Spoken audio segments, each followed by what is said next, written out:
Hi, I'm Jen Coyle representing Triple Pundit here at the Craft Brewers Conference in San Diego. We're here with Curtis Holmes from Alaskan Brewing Company. Thank you so much for joining us. Thank you. So Curtis, tell us a little bit about some of what Alaskan does for sustainability. For sustainability, the one that I really enjoy talking about is our CO2 collection system that we put back in the mid-90s. We collect all the CO2 from our fermentation and we store it and reuse it in-house for a packaged beer. And we've, in the last 7 years, we haven't had to buy any CO2. So that's a really fun one to talk to because that's a big greenhouse gas. Wow. Yeah. And so the CO2 that's coming from your beer is actually going back into your beer. Yeah. So we keep it all in-house and we know where our CO2 came from, so we don't have to worry about any off flavors or anything that other people might have to when they purchase it. That's really exciting. Yeah. So you're located in Juneau, Alaska, correct? So is there anything about your location that influences you in your decisions of practices in your brewery? Yeah, probably our remoteness. Mm-hmm. We have no roads in or out of Juneau. Oh, wow. We're on the mainland, but we're landlocked because we have a glacial ice field behind us and we have the Pacific Ocean in front of us.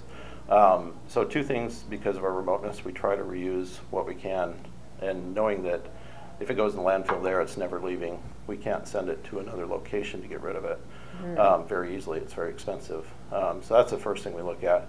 And just the natural beauty of Alaska. We, you don't want to damage it. We're up there and everything's pristine.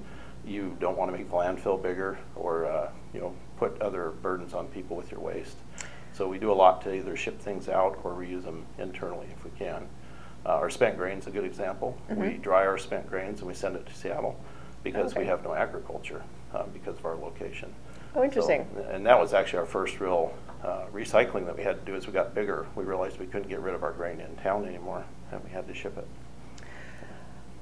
So you can still manage to reuse your grain even though you don't have a local outlet for it. Yeah, That's great. Yeah. So it's and right now it's getting reused with cattle down in Seattle.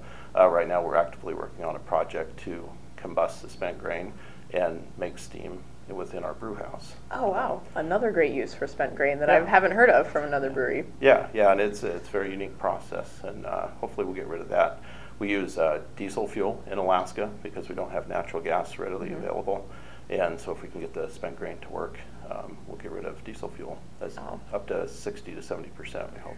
It's fantastic. I really look forward to hearing how that works out when it gets finally implemented. Yeah, well, hopefully in a month here we should have some good news about it. Great.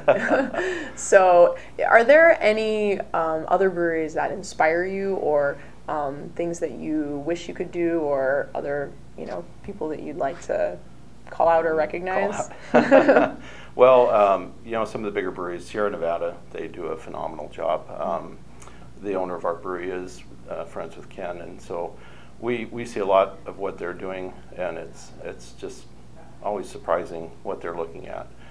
So I use them as if we could get to that point someday, I'd be very happy. Obviously, they've got some neat things down here with California with sunlight, and they can do solar. We get a lot of rain. We can't do solar.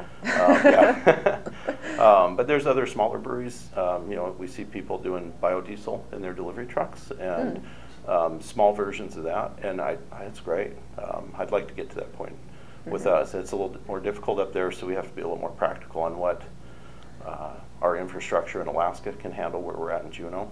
Yeah. But I get inspired by those people doing that and internally recycling even just cardboard and aluminum, glass, things like that. It gives us a model to follow. So what do you think are going to be the biggest challenges for you and some of the other breweries you mentioned going forward, maintaining these sustainability? I think the biggest challenge is as everybody gets into it, it gets easier because there's more people doing it, so it opens up other opportunities. There's always somebody out there that says, hey, I can take that waste product and make something with it. So the more there is, the more viable it becomes. But also, it's challenging because it is a cost to the company.